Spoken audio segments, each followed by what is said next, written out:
Alrighty. So it is 6:01 p.m. and I'm going to open up this meeting of the City of Saginaw's Planning and Zoning Commission. And we're going to do a roll call. Vivian Anderson, place 1. Present. Benjamin Guttery, place 2, present. Peter Drolet. Melinda Julian. Present. Val Visas. Present. John Hardy. Rebecca Arrington. Okay. Let the record show we have both alternates are not here this evening, but we do have quorum.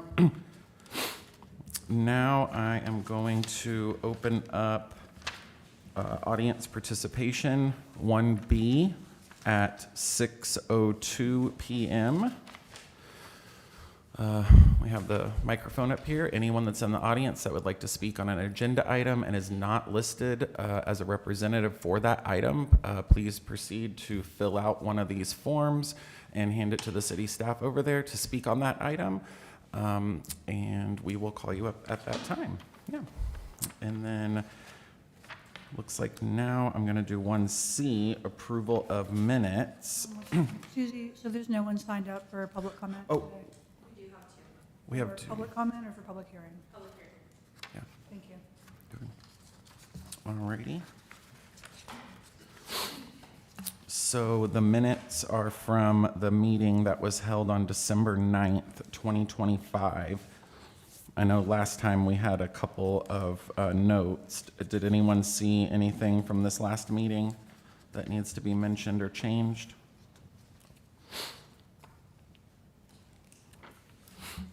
And if not, I'll entertain a motion. Mr. Chairman, I'd like to make a motion that the minutes be approved from December 9th as standing. All right, and do I have a second? I second. Alrighty, we're all gonna vote.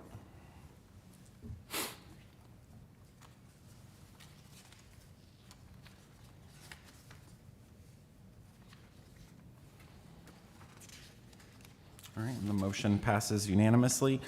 Now we are going to move to number 2, business.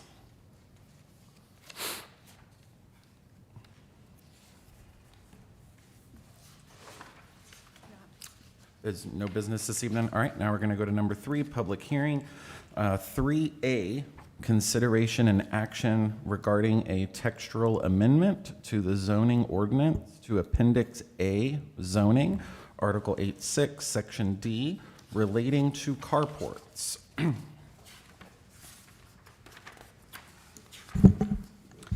Mr. Chairman and Commission, before you, you have a proposed textual amendment to the zoning ordinance in regards to carports. Just as a refresher, we have seen carports in the past within the few years, a couple months ago as well. But before you, you have a textual amendment for 2 pieces of the most recent proposed ordinance, and it is in regards to setbacks. So I just wanted to present to y'all in regards to what a setback is, just so that y'all can have a definition. A side yard setback is the minimum required distance a building or structure must be from a property's side lot, creating an open space for light, air access, and safety between buildings and boundaries. And some reasons why this is important is that it creates fire breaks between homes, allowing for emergency access and reducing fire spread. It prevents houses from feeling stacked. It ensures natural light and airflow is brought by so that the spacing allows for that. It provides space for maintenance and repairs of utilities located near property lines. And it protects property rights and prevents developments that could negatively impact surrounding property values. And we also have the chief of fire here. And so he's going to present a little bit more about what the actual proposed amendment is, what that entails. And then if you'll have any questions for either one of us, we will open that up, and then we will open up the public hearing. But that's all I have for y'all in terms of definitions. Okay, thank you. All right, howdy, Chief. Good evening, Chairman Guttery and P&Z Commission. I think this is the first time I've had an opportunity to speak to y'all in a formal setting. As she mentioned, I'm your fire chief here at the fire department. Kind of my role with ordinances and codes, I'm currently the director for the building department and the code compliance, so that's how I'm involved with this. I think this is probably the third ordinance relating to carports that's been back since 2022, so this is a minor modification to the carport ordinance that's being sought. Worked closely with some council members and legal counsel to try to propose something that's a viable solution for what the intent we're trying to achieve is. As she mentioned, the setbacks for buildings, that includes residential homes. The fire code plays a lot into that. But the solution that's being presented here, and hopefully you had a chance to read my memo and some information that was attached to that, that doesn't interfere, or this is a solution that takes into account any fire safety related issues. I want to be clear, staff remains neutral on this. My role here is to provide you information, provide you some clarifications, and answer any questions that you may have. But what's presented before you, staff doesn't have any issue with what's being presented. That doesn't pose any special challenges for staff if you decided to go forward with what's being proposed in the ordinance. And with that, I'll answer any questions or anything that you have. So I did some building the last 5-6 years or so at my house, and we built a pergola in our backyard. It was a cedar wood pergola. This ordinance would only affect carports in the front of the house. So meaning, just as an example, me or my neighbor wouldn't be able to build a larger pergola that touches the property line or touches a wood fence or something like that because of this ordinance, because this ordinance is only talking about carports. That's correct. As a carport is defined, your pergola doesn't meet that definition. Okay. Now, the one stipulation, we don't have any in town, but there feasibly could be a house with some side entry or back entry where they could build a carport in the backyard. I'm just throwing that out there. There's not one today, and I couldn't point out one that exists, but there could be a carport in the backyard. But yeah, your pergola doesn't meet the definition of a carport. It is strictly for a carport. And the reason being, there are some, as I put in the memo, there are some unique circumstances, and both you, city council, and staff doesn't have any flexibility to try to address some of those unique ones. There are some that exist today, or one in particular that exists today.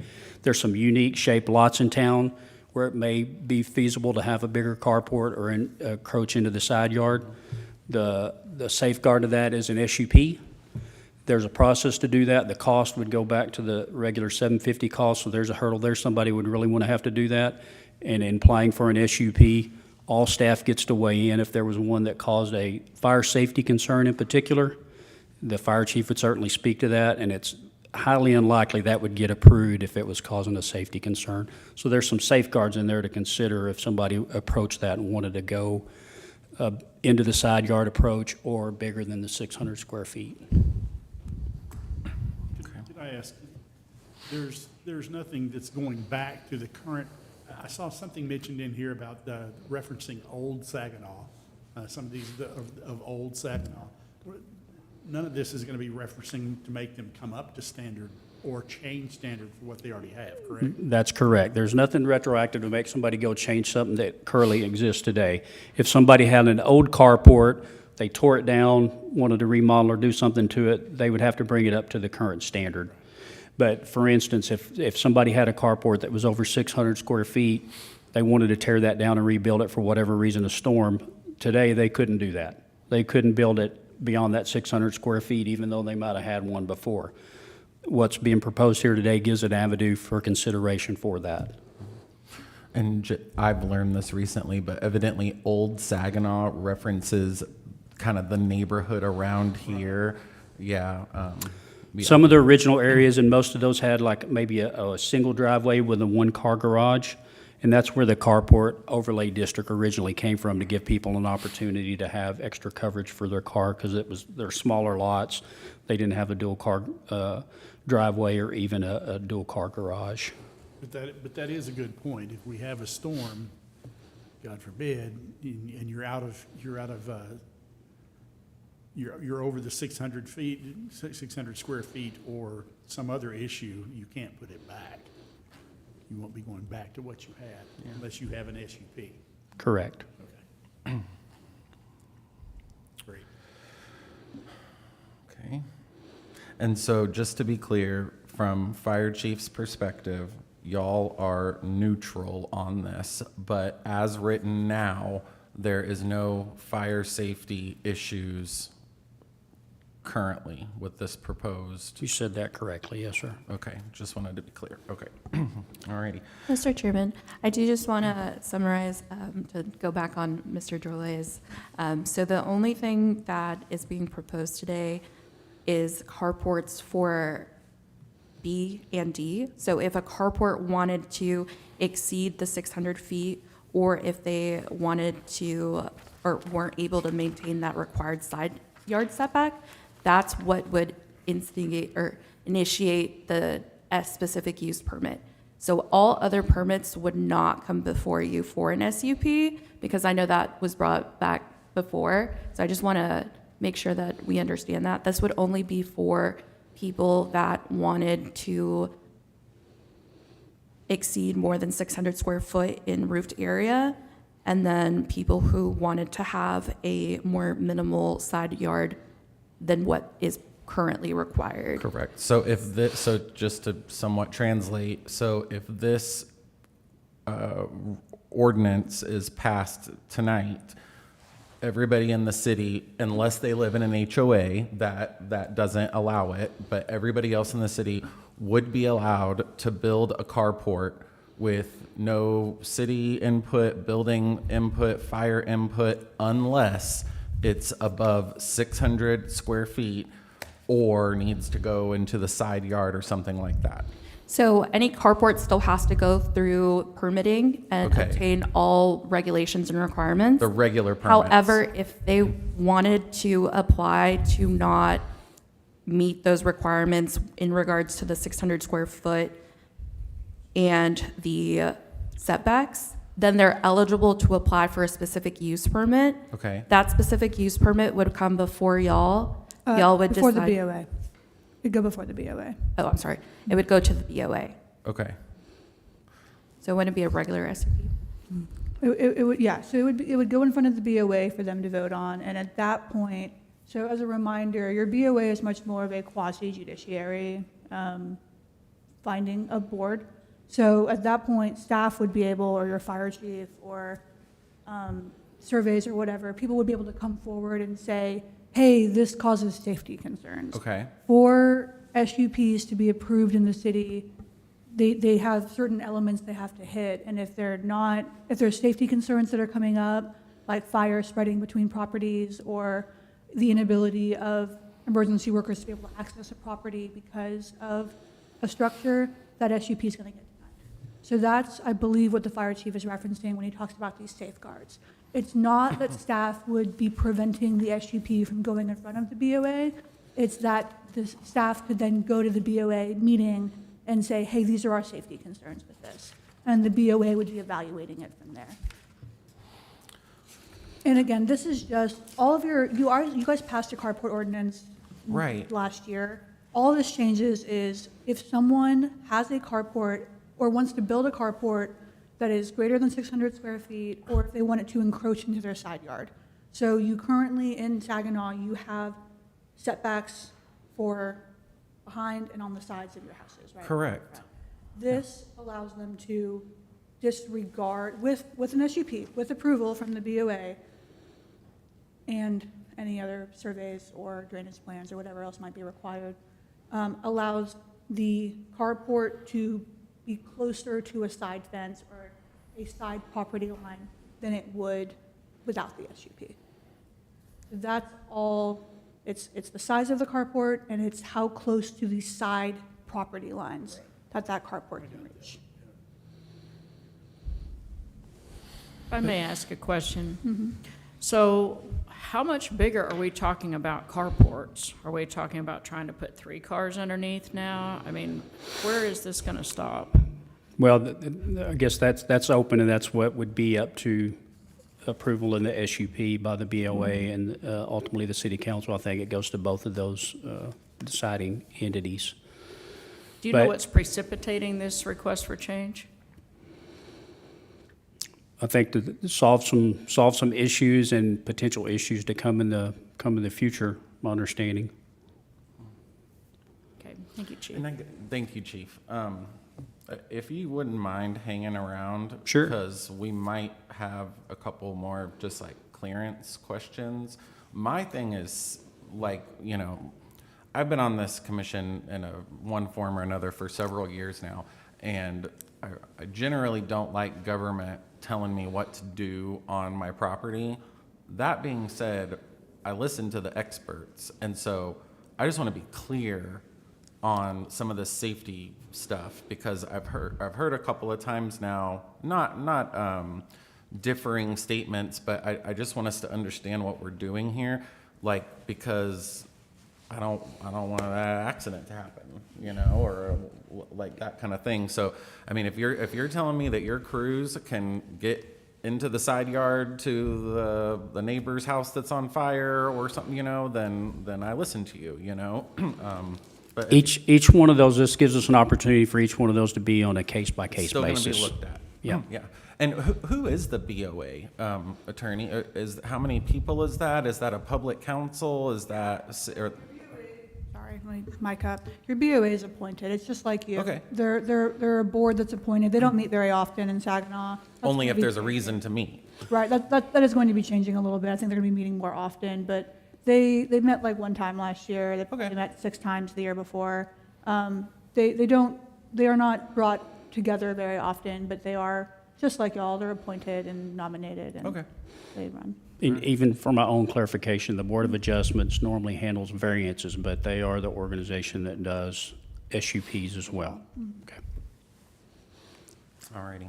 I appreciate it. Thank you, Chief. You bet. Yeah. Susie hit on that, but just to clarify, any carport that goes on in the city goes through a regular permitting process through the building department, just like any construction project would, so there's safeguards for that. And in the existing ordinance as it exists today, there's design criteria.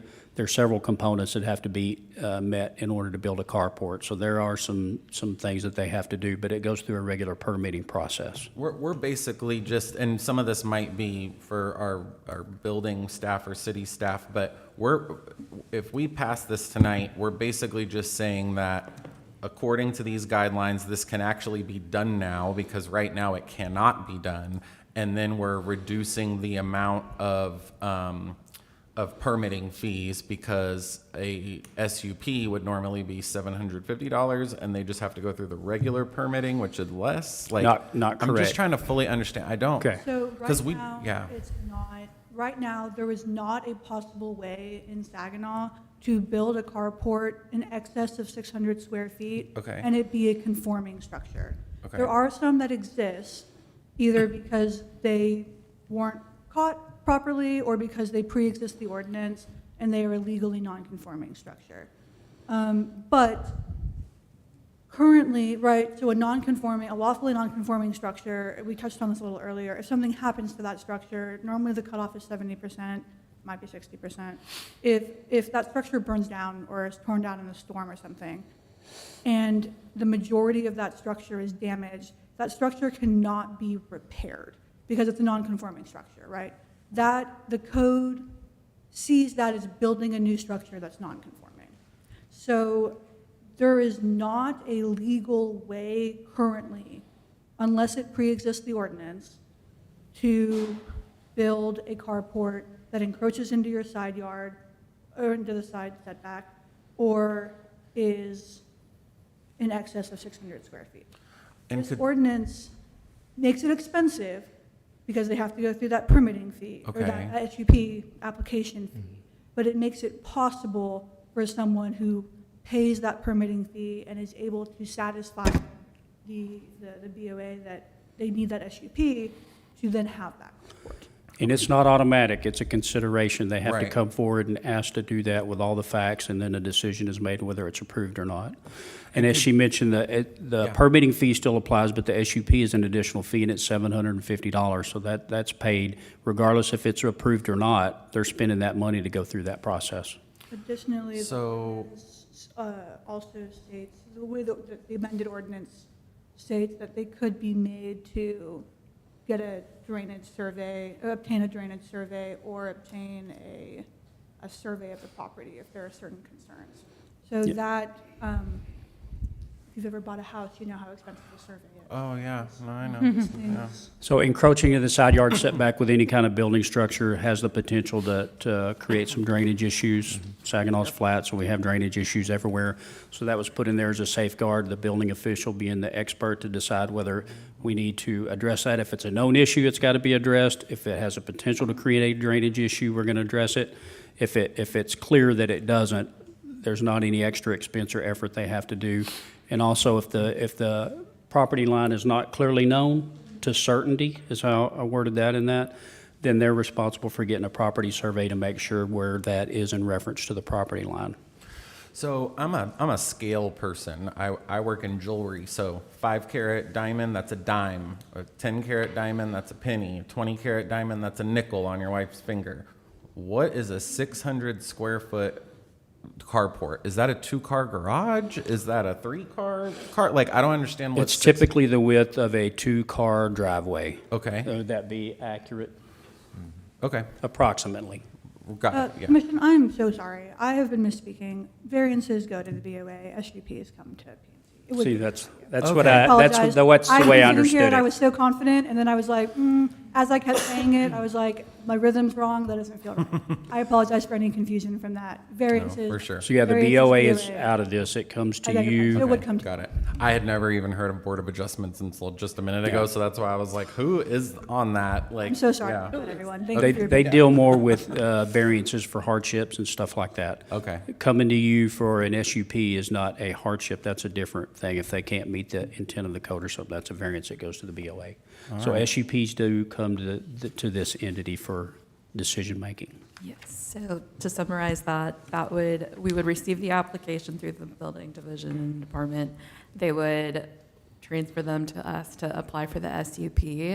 We would receive the application, and based off conversations with the building department and the applicant, they're trying to, come up with the best solution. Once we receive that application, we'll notice it for a public hearing. It'll come before y'all. Y'all make a decision, and then it'll go to council, and then that decision will be made.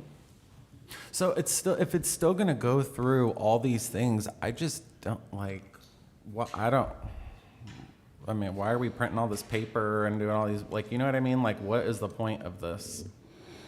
Of this ordinance tonight, if it still is gonna go through all these things? There's really just one section that's the change, and that's J. And as mentioned, it gives you the capability to build a carport beyond 600 square feet or encroach into the side yard. Got it. That's really the only two changes. Because right now, no matter Because how today many you permits could, they you can't do paid it. and how many meetings they went to and Not whatever, possible. they still can't do it. Okay, all Staff right. couldn't do it, council couldn't approve it, it's just not possible. This gives an avenue for consideration to do that. So, And having it as an SUP allows it on a case-by-case basis Right. instead of everybody. Still gonna have oversight, okay. so how big is big? Where is 600 feet going to expand to? How much bigger can a carport be? There's no overlap. this- There's no limit in the ordinance as written. The limit as written would be either the backyard setback, because it doesn't change the back property line setback, or the property line as far as the side yard's concerned. Well, we keep referring to 600 feet. Yes, that's the area of the That's- roof. So you've got two different measurements. You've got the area of the roof. Right. And that's the 600 feet. But 600 feet, I mean, if their property's big enough, that carport can keep expanding. Well, and remember, Within building code and support. because square footage just means like underneath, so underneath. it could be long, it could be narrow and like wide, like. it just- Depending on what their lot would However they're allow. laying that out. If you drive through town, there's plenty of homes that have a 3-car garage. Yeah. And there are some carports that cover that. There's some carports that cover over the walkway. Their walkway's covered up to their front door.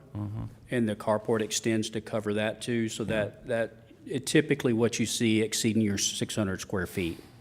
Or if they have like a separate garage on like the back side part of their house, it could be in between that little 1-car side garage in their house or Sure. something like that. Okay. And how big is for ultimately, y'all to decide when they bring the SUP. Got it. Thank you, Chief. Thank you. You bet. All right, so do, That is actually a good point from the chief. When the item comes before you, then remember, it could be 10 years from now that it comes, it might not be y'all on the commission at that point. When the item comes before you, they don't, it's not a free pass, right? You don't have to just go with whatever they bring before you. There's standards set in your ordinance that essentially you guys have evaluated many times before, but does it make sense? Does it impact the neighboring properties? Does it fit in with the character of the neighborhood, right? There's all these considerations that would be coming in where, in theory, if someone were to come forward with a, 2,000 square foot carport that covers the entirety of their backyard, y'all could be like, no, you don't need a special use permit for that. That doesn't comport with the neighborhood, that doesn't fit in with standards, that creates a fire safety risk or a drainage risk, or a flooding risk, excuse me. So those safeguards do exist at the SUP level.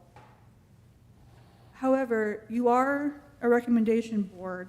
If you wanted to recommend anything with this but put limitations on this, you can. It sounds like the bigger concern I'm hearing from y'all is how big is big? What is the maximum. Area they could put on one of these carports? Can I make one other comment? Yes, sir. Is when this comes up, somebody is my next door neighbor and they're gonna go for this SUP, am I gonna be? no, you would recuse yourself. I mean, if No, it, no, I'm not saying me specifically, I'm Oh, just saying okay. hypothetically, if you're gonna put up, the chief is gonna put up something I think is a monstrosity and I don't want it next to my house, do I get a chance to come up and say, wow? Absolutely. There'd be a public hearing on it. It's like any other zoning item where there'd be a public hearing. If it is your neighbor, you're within those 200 square feet and you'll get a mailer. So you would know at that point. But it would have to be a posted item. It would have to be publicly heard, just like something like that. The SUP requirement requires it to be advertised so people get the notice out, public hearing, so neighbors, anybody can come speak for or against that. That provides them that process. and it doesn't supersede HOAs, so. Correct. Correct, right. Nothing we do interferes with an HOA. They're totally, Yep. HOAs can do their own thing. Yep. There's a reason I moved to one, Yeah. so, no.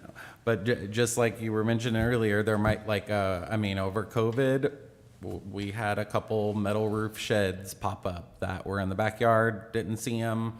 Do we really want to spend residents' money on fighting people to take them down? So they're just kind of there now, So HOAs are only as,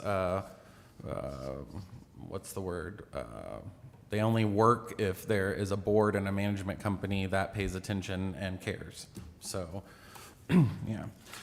Okay, before I read off audience participation or ask, open that section up, do we have any more city staff that wants to speak on this? Or is that presentation city? Yep. I'm good with it. Alrighty, so at 6:29 PM, I'm going to open up the audience participation part of this section 3A. And I think first I have to read off these really quickly, guys. So I have two. One of them is from, I believe, Chris Thomas. Is Chris Thomas in the audience tonight? Yeah, howdy, would you like to come speak, sir? Okay, all right. I'm going to do Deborah Thomas. Would you like to come speak, ma'am? All right. And if you wouldn't mind, because we record this for the other people at home and the folks down in Austin, if you'll just say your name and where you're from. Yes, my name is Deborah Thomas, and I live in the city. I'm a resident, 617 Fox Run Trail. This ordinance has been in front of you guys several times this last couple of years. I am in a neighborhood that carports were not allowed. I've lived there 26 years. Never even occurred that carports were going to be an issue in my neighborhood. This ordinance passed. I'm not happy about it. I was told by a council member, then I should have bought a house in a HOA. Well, I've lived there 26 years and it was an ordinance. So I get it, ordinances change, things change, but I didn't think that was I didn't appreciate that. As I went to the meeting, the council meeting last time when this was, and spoke to them, they referred it back down to you, so I'm here to speak to you. As one of the council members stated at that meeting, we should not be changing ordinances for one resident.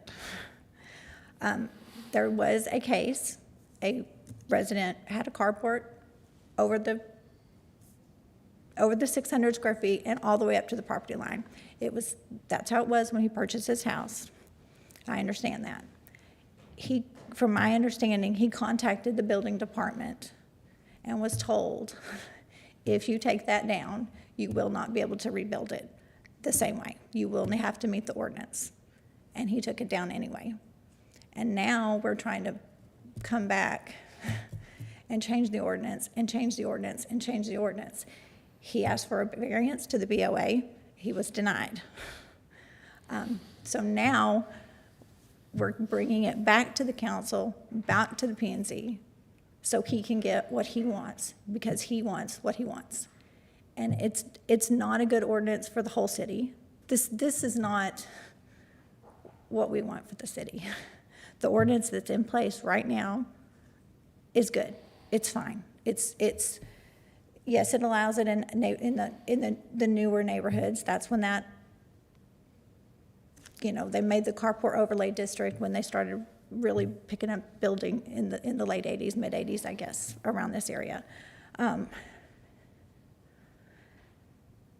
Sorry, I get nervous. I hear you. You're fine. Take your time. It was mentioned in the council meeting that there are some carports that do not meet the ordinance. They are not legal non-conforming because the side yard setback has been in the ordinance since the 50s. I don't think any of those carports have been here before that. I could be wrong, but there's about 20 to 25 of them. The city is not, similar to your HOA on your COVID, the city is not interested in going after those people and having them come into compliance. They are just considered, non-conforming. Code enforcement isn't trying to get them to conform. However, if those come down, they would need to be built back according to the ordinance, which is reasonable. I don't want my neighbor to be able to build their carport up to my property line. I don't want it to be a first come, first serve. If my neighbor goes to my property line, then I can't go to my property line? That's not fair. That doesn't make any sense. It's just, we issued a permit for a gentleman to basically concrete in his entire front yard, except for his 5-foot setbacks on the sides. With this ordinance, with no limitation on total square footage, what is going to prevent him to come in here and say, well, y'all let me put a driveway in to park cars in my entire front yard, now I need a carport to cover them. I don't think that's the direction we need to be going. And I get not having too much oversight, but we need to have some. If we're going to let carports go up to the property line, what's to prevent the next person to come in here and say, well, I want my back patio to go all the way up to the property line. Oh, what if I make my carport go all the way around my house? I'm going to call it a carport. It's all one structure. It's all connected. Unlimited square footage. It's just, I think we're headed the wrong direction with that. I appreciate your time. Thank you, Ms. Thomas. All righty. I also have one from Chris Thomas. Would you like to speak, sir? Thank you. All right. And again, I know I read off your name, but if you could say your name and where you're from and the speaker, please. Chris Thomas, 617 Fox Run Trail, Saginaw, Texas. Been a resident for 26 years. Our home doesn't have a HOA, our neighborhood doesn't. Our community are 50-foot lots, 5-yard setbacks. I just want to bring that up. If I wanted to build a carport up to my 5-foot side yard setback, I could build a 600-foot covered structure under the current ordinance, with the exception of getting the SUP for the 5-yard setback. My next door neighbor, so we have a middle driveway. He could do the exact same thing. You have a 1,200 square foot covered area connected together, or pretty close touching. So you're talking about size right there. Besides the legal language to protect the city and get them to decide and make decisions that this isn't safe or this isn't aesthetic or whatever, that language is going to be in there. Other than that, pretty much the city would decide if they wanted to not allow it or not on the SUP. So the money be paid, but again, that's just hitting the current footage at 6 foot. You're looking at 12 foot right in front of you, so it's looking pretty much like a Sonic.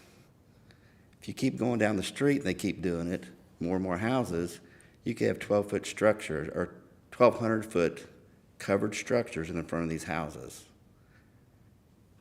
covering the 5-yard setbacks, as long as we met the drainage requirements and all that kind of stuff, which would be very easily met, especially in our neighborhood. I know which way there's a gas line, there's all kinds of stuff.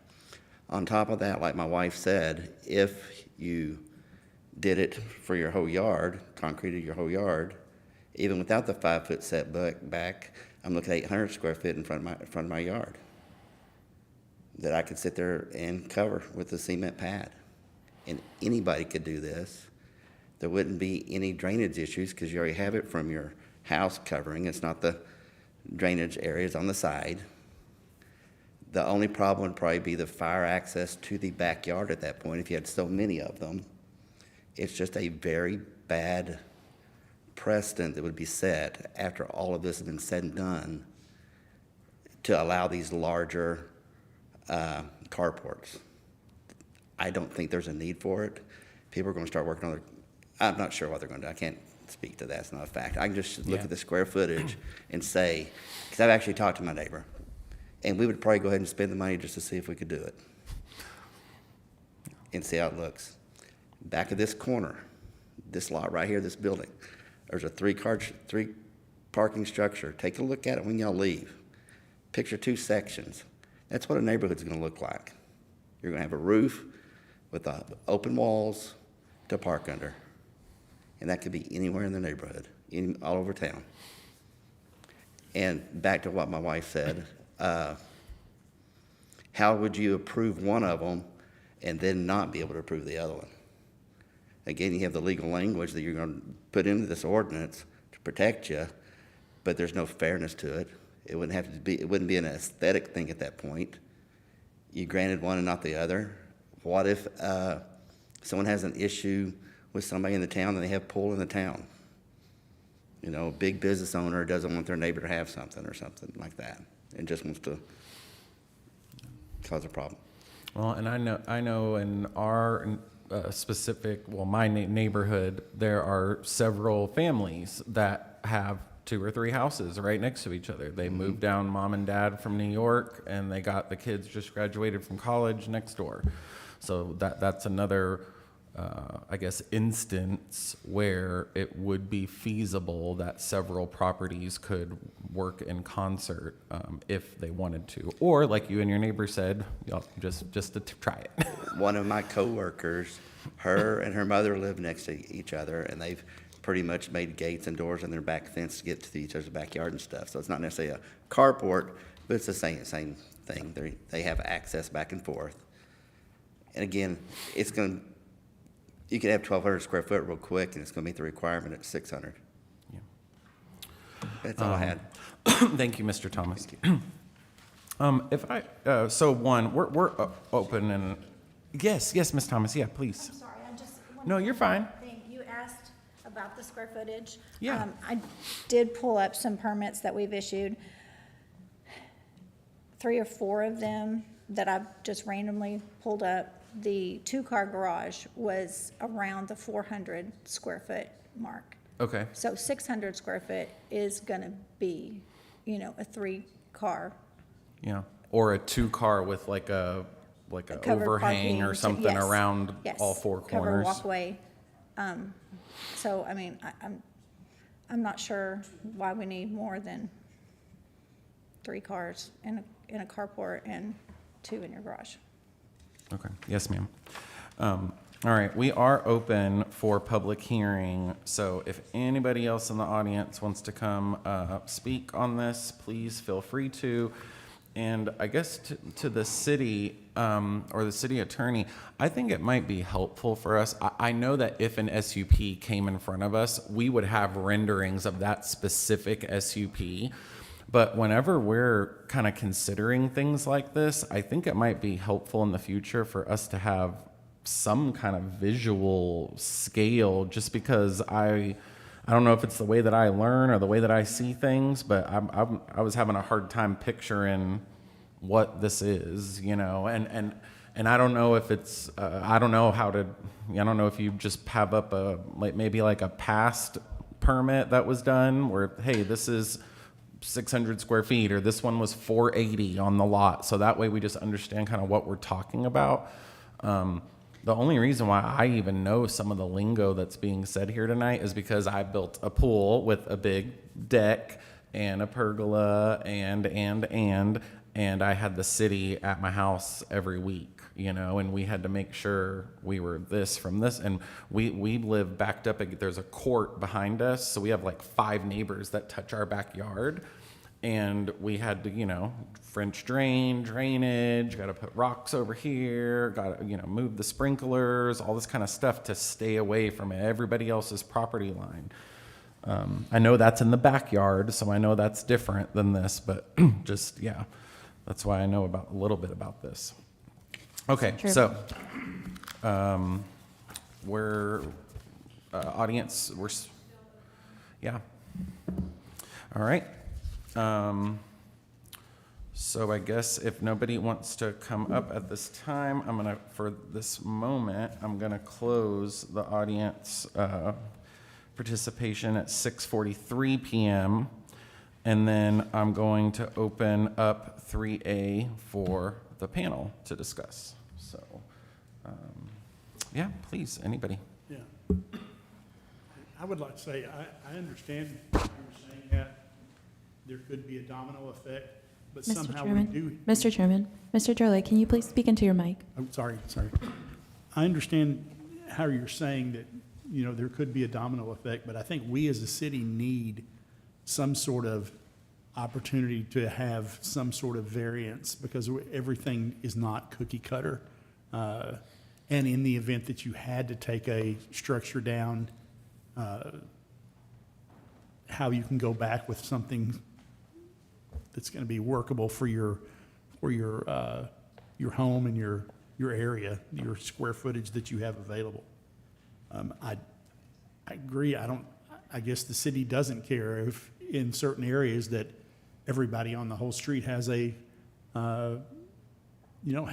an additional extension off their garage, because there are places like streets like that.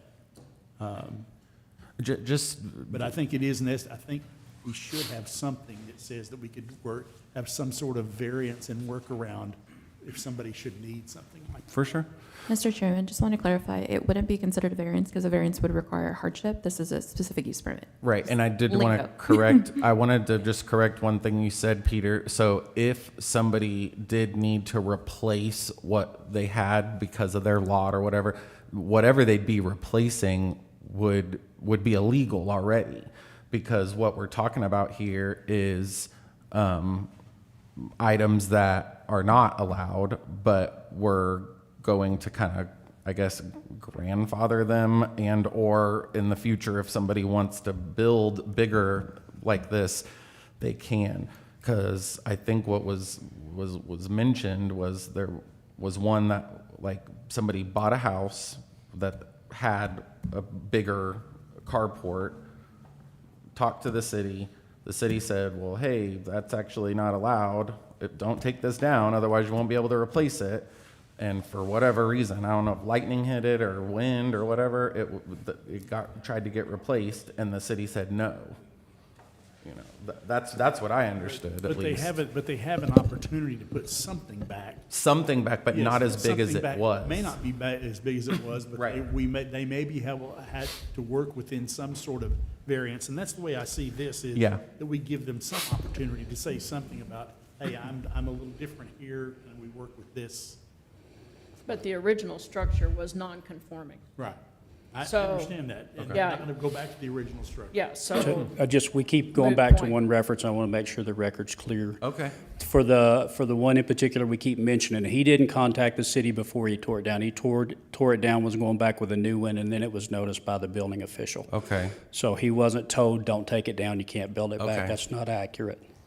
And you do keep referencing variance. To her point, it's not variance. It's a discretionary decision, maybe more appropriate variance. So we get our facts straight. Variance is the BOA when they have a hardship. That's but- correct.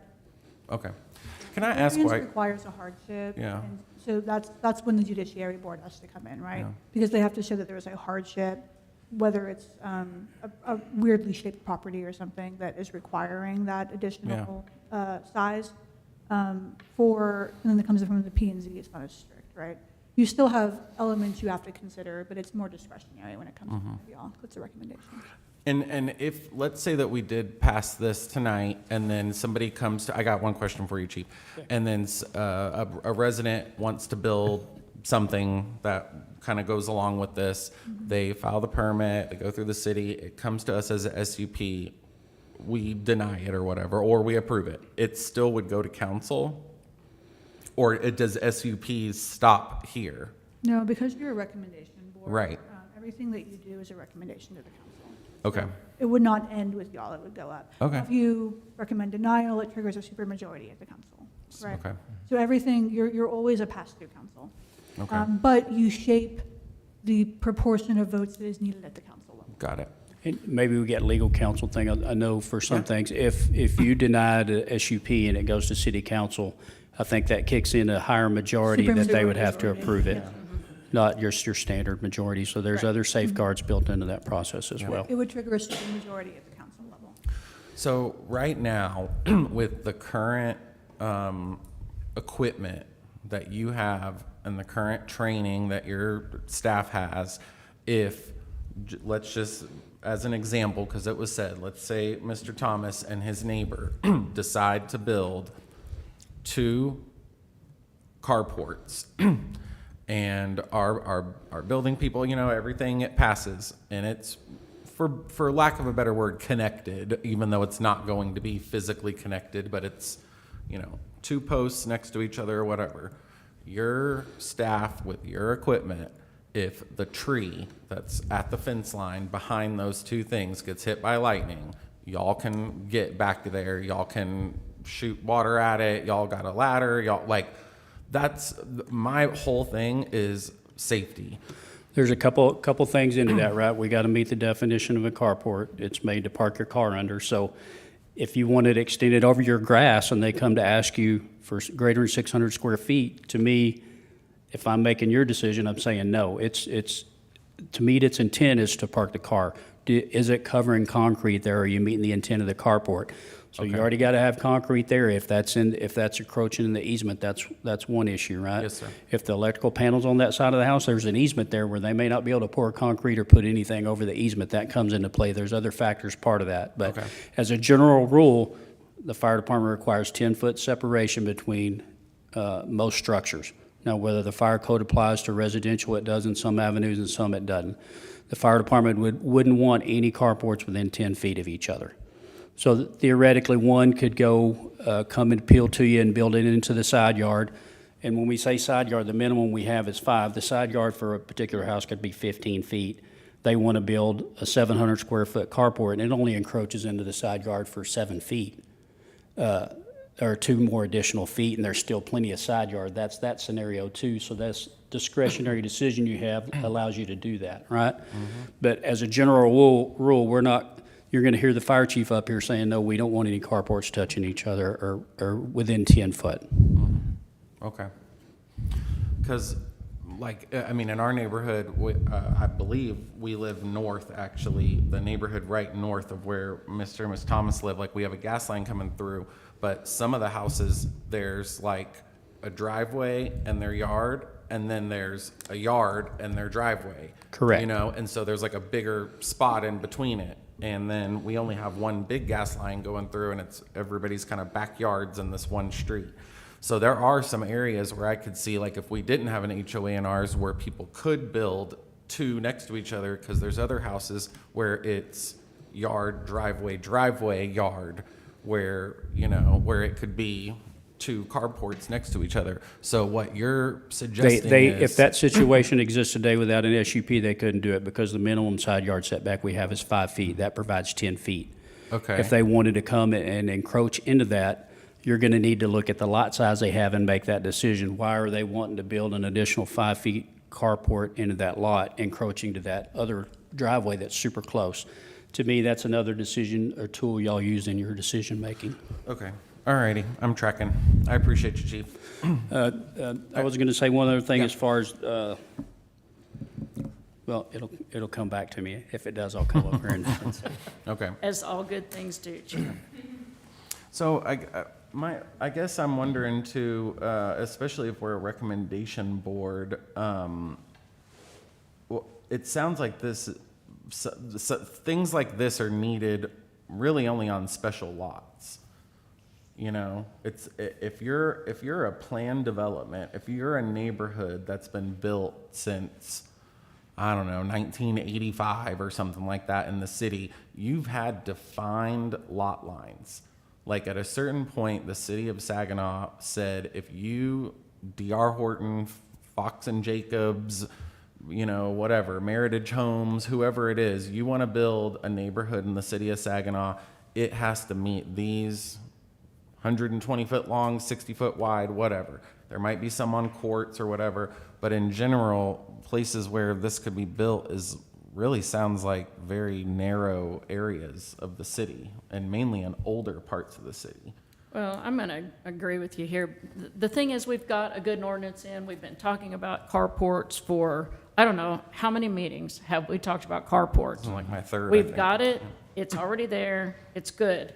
If we have some odd duck come up and it needs to do it on a hardship, get a variance and just move on. But this is enough. We don't need to change anything else. The city is good. Trust our inspectors, trust our safety people. The city is there. They have our best interests in mind. I just don't see any reason to do any more changing. Yeah, so I think my concern there is also safety. So few years ago, I did, like you, some work in the backyard, and I had to go back and forth with the city on you know, what I could do and the whole easement and setback stuff, and I was really mad at them. But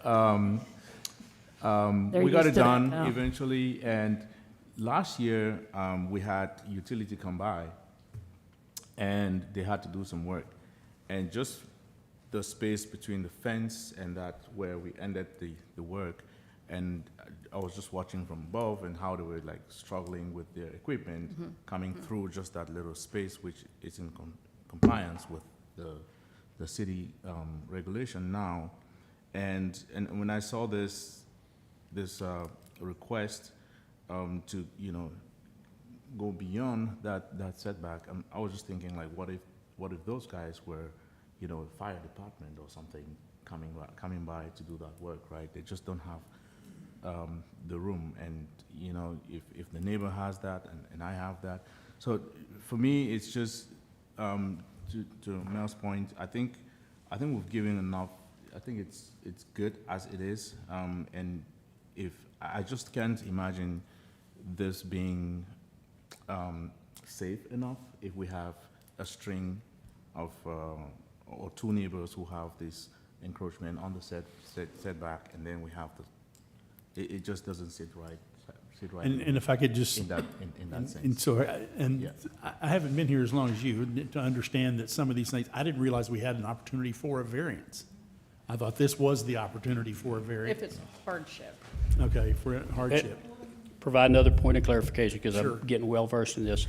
So the BOA does variances. They have some pretty strict criteria to approve variances. It's not discretionary in most cases. So if somebody wanted to build a carport bigger than 600 square feet, it's going to be a rare circumstance when they're going to get a variance. So decision no is you're shutting it down where no carport is going to be built over that square feet. I'm neutral, but I want you to have the best information. There is not another avenue for somebody to build a carport over 600 square feet outside of this SUP. A variance is not going to allow, because we went through that process before. They made the right decision based on their criteria that they have to go by. There's certain things to allow a variance. Okay.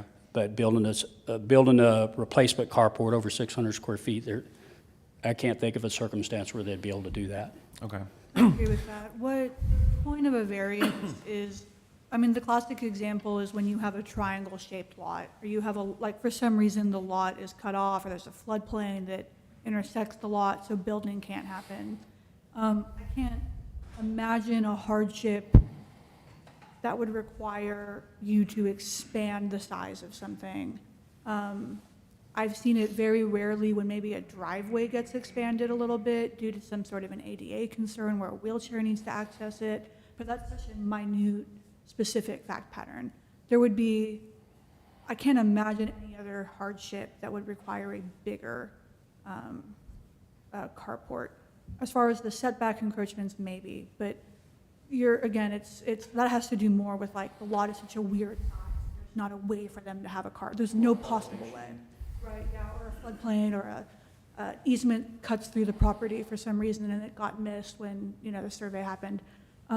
There would have to be a pre-existing reason that the carport of a regular size and with proper conforming setbacks wouldn't work on the property. But that's a variance, that is for the BOA.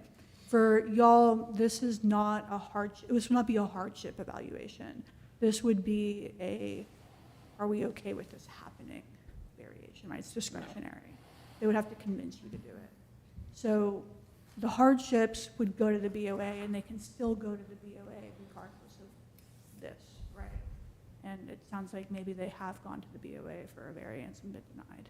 That is a very specific property. I would ask, when y'all are considering this is big picture. Correct. So while it sounds like there may be some We've learned some immediate history, but that's it's happening not. here, Yeah. this is something, in theory, this ordinance could sit for 50 years. So we're less concerned about that specific property than we are how this could affect the entirety of Saginaw and your comp plan going forward, everything else like that. So, while I know you've heard a lot about a specific property Right. tonight, that is not what you're considering. Right. I have two kind of legally questions. So one of them is that this would only be, so whenever, Susie, earlier you mentioned some letters. You were like, this is only for B and J or something like that. So I just want to understand, this would not be for any kind of commercial property, just as an example, I'm thinking of like Val's Daycare, where it's in a house or a building that used to be a house, but now it's operated as a business. This would be just for residential properties. This doesn't modify your use chart in any way. Okay. So when I was referring to B and J, that's because I included the proposed ordinance. So if you go to that section, I highlighted under section 1, item B, the only portion that is changing from that is except as provided in subsection J below. And that's in regards to if a carport may exceed more than that 600 square foot. And then D says that it shall maintain the required side yard setback from the property lines according to the applicable zoning district. So that one also, the highlighted portion, which is the proposed change in that one, is except as provided in subsection J. So if you turn the page, subsection J is what is being proposed be changed within the ordinance. So that includes that it may exceed that 600 square foot in roofed area. It does not have a maximum, however. And then it does state that if they were to try to apply for that, then if a known drainage problem exists, or if the CBO believes that there may be a drainage problem, then that would require an engineered drainage study for mitigation, and then that you would be able to apply for an SUP.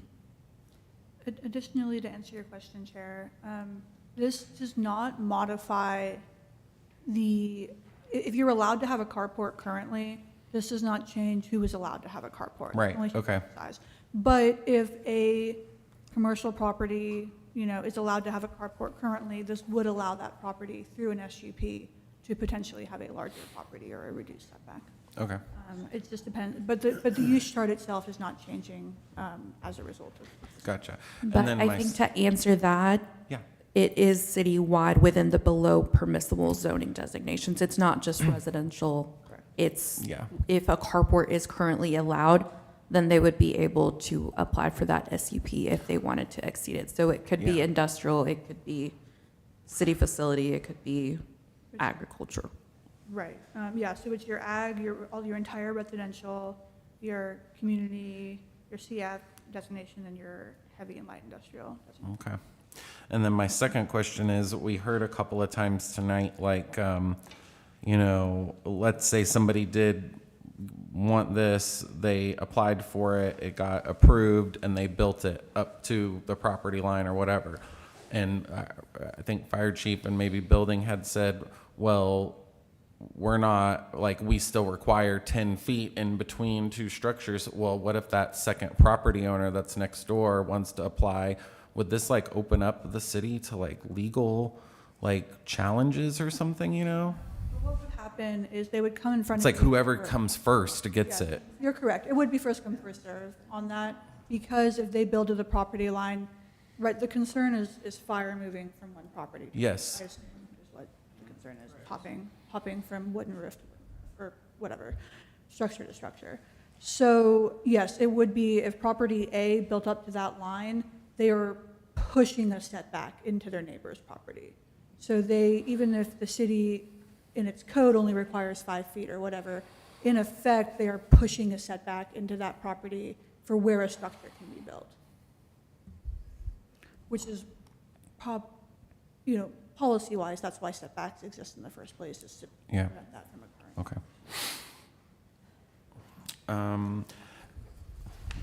That was my questions. Ms. Anderson or anybody else on the commission, do y'all have any other things to note, point out, talk about? No, I said all I had to say. All right. Well then, do I need, we were in our like session, so I don't need to close out that time, no? It's just, You've already closed the public hearing. Right. So you are good, and All now right. you can just ask for a motion. all right, if somebody wants to propose a motion, you may.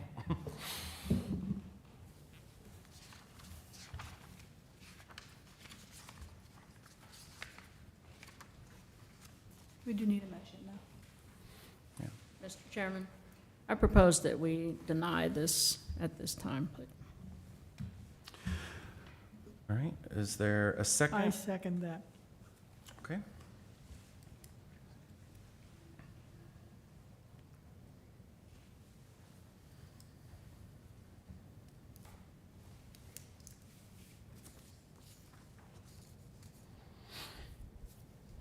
All right, and the motion passes.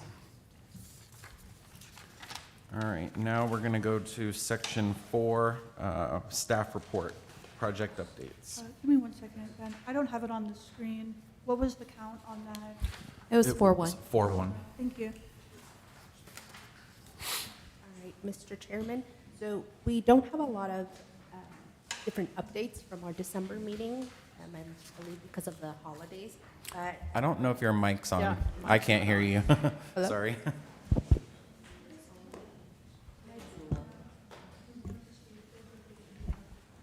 sorry about that. Okay, there you go. So because of the holidays, we didn't have a lot of updates. Some of the projects are in the same, yes, they are at the same place that they were in December. So the only thing that I do want to note is that for our Opal Joe Jennings and Brian Schwingler parks, those are about to be opened. So we have Opal Joe Jennings was briefly open, so it is open for people to go in, but we have an official opening scheduled either at the end of January or the beginning of February, and for Brian Schwingler, the same.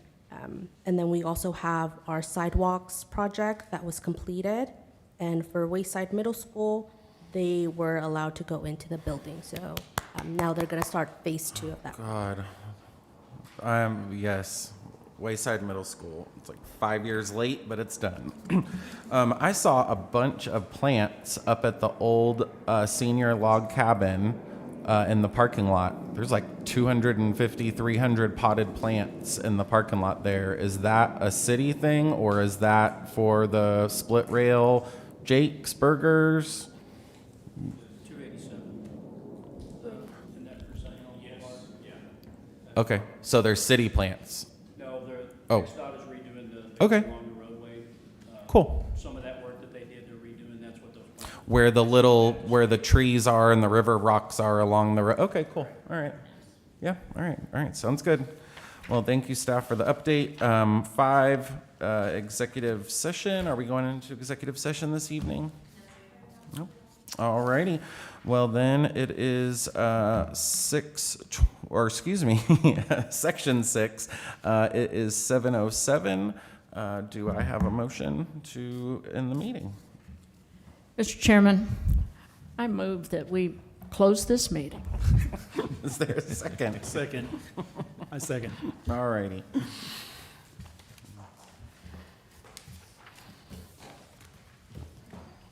All right, y'all. 7:07 p.m. This meeting of P&Z is closed.